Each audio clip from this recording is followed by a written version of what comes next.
Many congratulations on your start to this World Cup. Absolutely sensational. 2 wins out of 2. This obviously is a game now between 2 of 3 teams which have got a 100% record in the Super 12 games. Just give me your assessment of just how pivotal this game could be in terms of reaching the semi-final. Here, I think it's probably going to be one of our most difficult games in this group stage. Australia are a very strong side. They've gone 2 from 2, very much like us, and have started the tournament well. I think one thing that we'll be most proud of so far is our level of performance, and intensity has been pretty good in the 2 games that we've played. Obviously, the challenge is continuing that for our next 3 games in pursuit of getting through to that next phase of the tournament. Eoin, can I ask you about the strengths of Australia? Of course, we saw David Warner finding some form with a great knock against Sri Lanka. Your thoughts on this Australian side? Yeah, Australia are a very strong side. Obviously, coming into the tournament, they probably would have been considered joint second favourites along with us. They're a side that we know pretty well. We've played against them a lot over a number of years. So looking forward to a really good game. Eoin, just 2 final ones. Can I just ask you about a couple of your players? Of course, Jason Roy had a landmark day against Bangladesh with a man-of-the-match performance. And Timo Mills was absolutely exceptional. Just talk to me about those 2 stories and those 2 individuals, because, of course, if Jason has a big tournament, England should do well. And Timo Mills, his story in recent months and years is amazing, isn't it? Yeah, it truly is amazing. Probably starting with Timo, the journey that he's been on has probably been one of the most challenging we've ever seen anybody who's played an England shirt for as long as he has. It's obviously very tough being a fast bowler, dealing with injury and different challenges and variants throughout your career. But I think he's had some of the most arduous challenges to overcome, and full credit to him. He's come through things. He's as you can see at the moment, he's bowling pretty well and is very effective for us. He's also a great team man to have around, which obviously lends to our team culture and team morale. Jason has been part of the squad now since 2015. He completely embodies everything that this side is about in regards to the style of cricket we play and the people that we want to be as role models. You know, the way he's performed, particularly in the last game, was outstanding on a challenging wicket against a challenging team. So hopefully he continues his fine form throughout this tournament.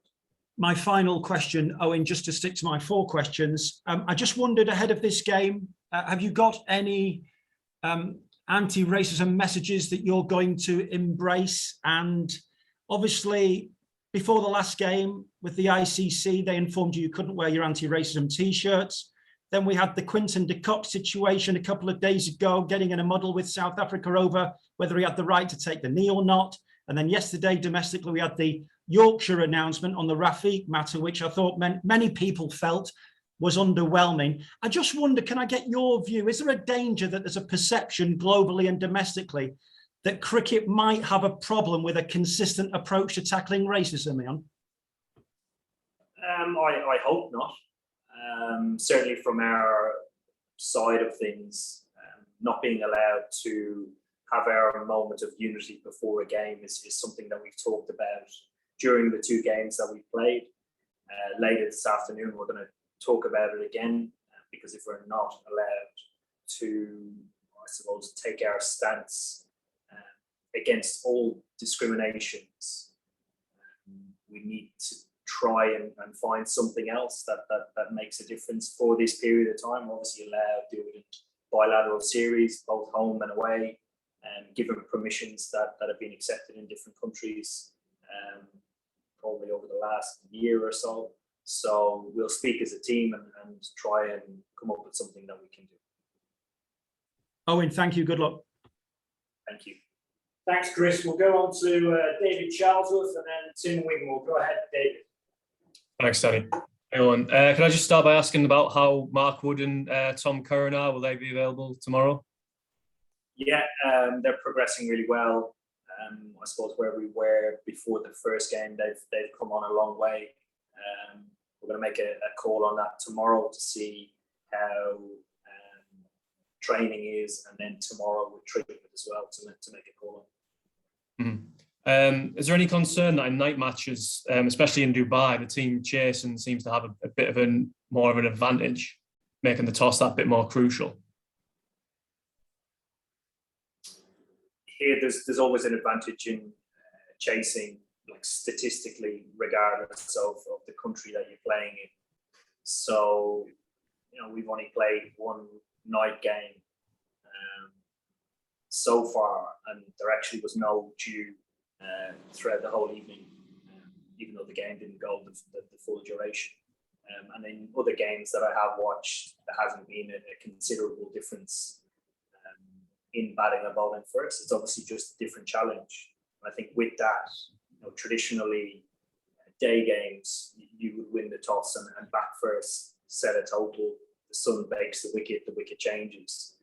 But we haven't seen that either. So I don't know if it's the standard that's being played or it's more of an advantage than it normally is. Mm-hmm. Now, both teams have a world-class leg spinner. They've both done really well in a one match in Dubai. And they both made quite the impression last year in the limited overs matches between the teams. So do you think how the batters fare against them tomorrow could determine the outcome, or could go a long way to determining the outcome? I don't think purely on two players the game stands alone. I think both sides are really strong. We've played unbelievably competitive games over the years, and even more recently, 50 over games and T20 games that we've played. Two good strong sides going at it, which is always good entertainment and great to play in as well. So I don't think the game rests on their particular shoulders. Thank you. Thanks, David. Let's go to Tim Wigmore and then Lawrence Booth. Hi, Eoin. We saw with Sri Lanka yesterday against Australia, they sort of seemed to target their fifth bowler a little bit. I think they went for over 50. There's overs between Maxwell and Stoinis. Is that going to be potentially a plan for England as well? From what I watched, Sri Lanka played pretty hard against all of them. I don't think it was a conscious effort to go after one or two of their bowlers. And I think on any given day, if you go in with a preempted view on targeting somebody or one person, it normally doesn't allow you to take in information during the game, form, how people are actually bowling in reality, as opposed to just a preconceived idea. Okay, let's move on to Lawrence then, please. Hi, Eoin. Just going back to the question of what gesture you might do before the game. Is there any reason you won't simply carry on taking a knee as you've done in the first two matches? Here, I think that's a chance, Lawrence. I think one thing that we've always talked about when we talk about collective message being more powerful is that everybody agrees to what we're buying into.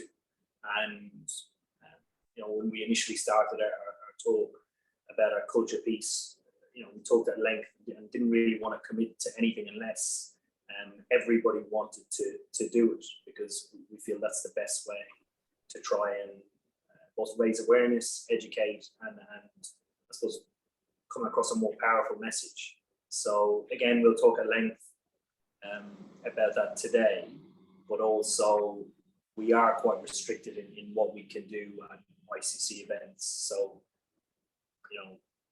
there's a chance that might happen. Yeah, fair enough. And does it depend what Australia do, or you'll make your own decision regardless? No, we'll talk about it as a team, and we'll make a decision. And then if we I suppose come to something that can be supported by Australia, we will obviously speak to them and see what their thoughts are as well. Thank you. Thank you. Thanks, Lawrence. Chris Stocks, please, and then Dean Wilson. Hi, Eoin. I just wondered if you thought if this match could have any psychological effect at all on the Ashes that's coming up later this winter, even if it's small. None whatsoever. None whatsoever. Okay, so unleashing Mark Wood, for example, might not be advantageous for Joe Root a couple of months down the line if he does well. I've played test matches. I've played 50 over in T20 for a long period of time. There was a time and a place where 50 over cricket was closely aligned with test match cricket and the way that it was played, probably particularly top of the order and how your quicks bowled. But I think white ball cricket has moved so far away from red ball cricket that there's day and night between a psychological blow in one format in comparison to the other. Okay, thanks. Okay, Dean Wilson, please. Hi, Eoin. I just wondered what you thought the key to playing against and being successful against Australia was. You've played against them 70 times in your career now, which is quite a lot of cricket. What have you learned over the course of those 70 matches that can inform you and help you and the team go into this game tomorrow? I suppose you learn a hell of a lot about how they play their cricket, how disciplined they can be, and I suppose when they get on top, they can be difficult side to play against when you try and wrestle momentum back.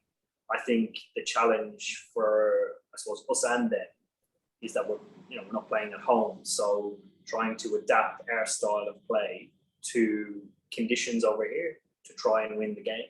So I think using, I suppose, a little bit of that experience I talked about to try and achieve that, and I suppose unravel a game as it unfolds according to conditions, as opposed to just against the opposition, I think it's important. It sounds to me like getting yourselves out in front early is a really good ploy, that you'd much rather them try and wrestle it momentum from you rather than the other way around. I think early momentum in any game can go a long way to winning a game, but like we've witnessed us play over the last couple of years, if we don't manage to gain that momentum, I think we have guys that can either wrestle it back or counter punch. I think that's probably what makes us a difficult side to play against. We always have a hand or a trick to play, regardless of the situation that we're in. And do you get excited the night before? Is it a bit like Christmas Eve for you, about to face them with everything that's kind of loaded with it? A lot of fans will probably be getting quite excited tonight. Yeah, for a night game the following day, not as much. It's probably more so on the day of the game. If we were playing early morning tomorrow, possibly midday time, yeah, you'd be excited the night before the game. But because it's a 6 o'clock start tomorrow, it's a chilled evening, and then you turn the page tomorrow and look at the task ahead. Thanks. Thanks, Dean. Tariq Qureshi, please. Hi, Eoin. Just looking back at the last game against Bangladesh, as well as England played, it was quite clear Bangladesh underperformed. They looked sort of short of confidence, flat in the field. In that context, how easy is it to judge England's performance? Quite easy, actually. I find it quite natural for me to be able to detach emotion from logical things that are going on or happening in the game. And I think it's probably been a little bit unfair to Bangladesh. I thought we played really, really well. I thought we were disciplined with the ball.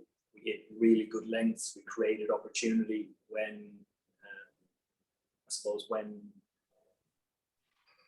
not when it came about, but when it wasn't necessarily there.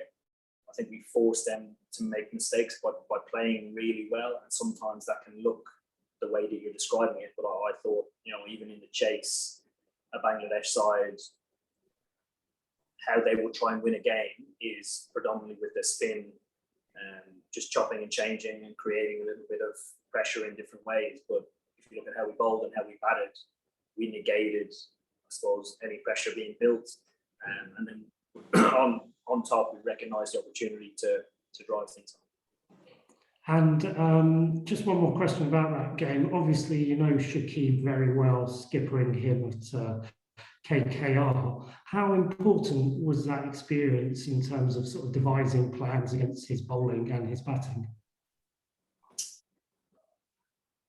Probably not significant at all. He's been around for a long, long time. He's been one of the best all-rounders in the world for a long, long time. And he very rarely has bad days. He's that good of a player. So, I mean, we knew this before. I knew this before playing alongside him. And I suppose playing alongside him just makes you love the guy even more. He's a true lover of the game in every sense. You know, his favourite format is Test match cricket, and he's extremely passionate about playing for Bangladesh. So, yeah, all of our plans didn't really revolve around anything that I picked up at Calcutta.